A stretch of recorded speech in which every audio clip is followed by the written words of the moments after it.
Tu sais ce qui me fait chier? Well, à part recevoir précisément 7 chips dans un sac de Lay's, bien entendu. À ce point-là, on achète un sac d'air.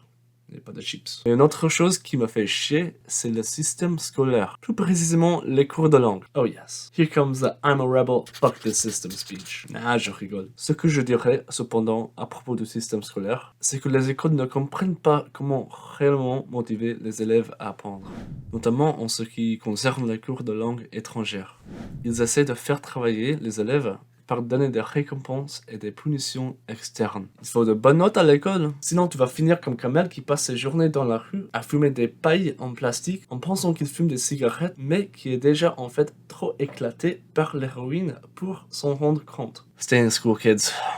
Don't do drugs. De temps en temps, ces menaces fonctionnent, mais dans la plupart des cas, utiliser les notes comme récompense ne fait que encourager les élèves à mémoriser tout le contenu 10 minutes avant l'examen. La mémorisation de l'information à court terme n'est pas vraiment à apprendre. Ainsi, les écoles ont échoué dans leur seul objectif, motiver les enfants à apprendre. Le problème est que les écoles tentent de motiver les élèves à long terme en utilisant des récompenses extrinsèques, tandis que les récompenses extrinsèques ne peuvent être utilisées que pour la motivation à court terme. Le seul moyen de motiver quelqu'un continuellement pendant de nombreuses années, c'est d'inspirer un désir interne d'apprendre et d'apprécier ce qui est enseigné. Alors, le but de cette vidéo n'est pas talking shit about school, ce n'est qu'un exemple de l'importance du type de motivation qu'on a quand tu essaies d'apprendre quelque chose pendant une longue période de temps. Et vu que l'apprentissage d'une langue prend beaucoup de temps et beaucoup d'efforts, il te faut la bonne motivation. On doit apprendre soi-même à motiver de l'intérieur en utilisant des motivations intrinsèques et se débarrasser des motivations extrinsèques que la société et l'école nous imposent. Quand on pense à une tâche ou à un projet difficile, on pense souvent qu'à son degré de motivation pour le faire. À quel point est-ce que je suis motivé pour apprendre l'anglais?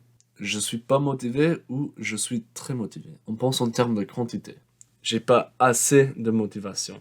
Et seulement à un certain niveau de motivation, on fera telle ou telle tâche ou projet.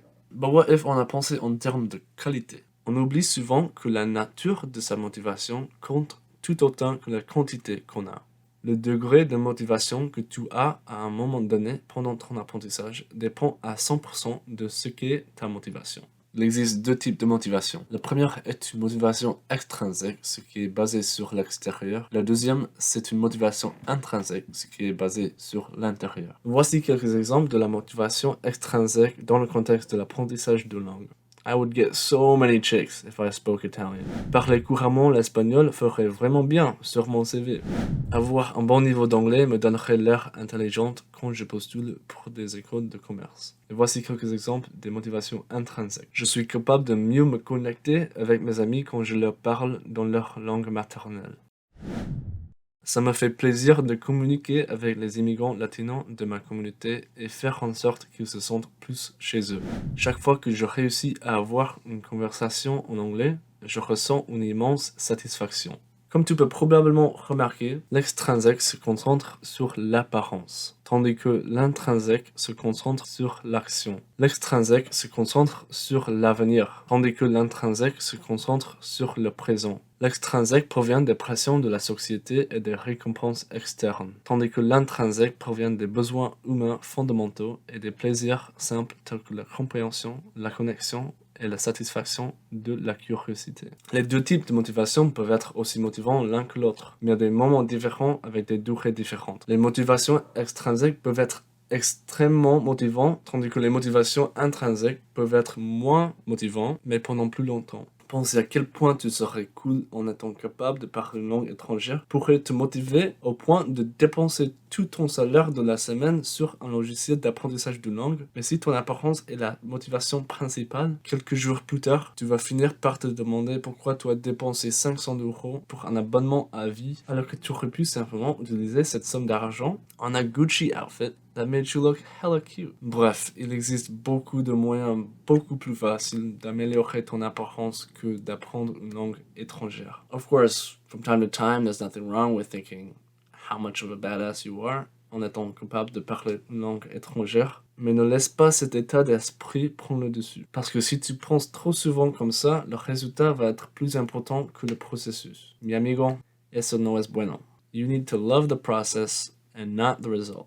Il faut des centaines d'heures pour atteindre un niveau élevé pour une langue. Bien plus pour une langue qui partage même pas ton alphabet. Le seul moyen de faire quelque chose pendant aussi longtemps sans y être obligé is to freaking love it. L'apprentissage d'une langue ne devrait pas être considéré comme un moyen pour obtenir une fin. Il faut considérer l'apprentissage comme une fin en soi. Quand tu es obsédé par le résultat, c'est-à-dire le résultat d'être capable de parler une langue étrangère, deux choses vont se produire. Des centaines d'heures de ce qui pourrait être considéré comme du plaisir deviennent maintenant des centaines d'heures de travail. Et aussi, tu procrastineras et seras moins concentré, ce qui par conséquent t'obligerait à passer plus de temps pour devenir fluent. Ce qui entraînera ensuite deux autres choses. Tu vas abandonner et arrêter d'apprendre la langue, ou bien tu vas mentir tout simplement à propos de ton niveau.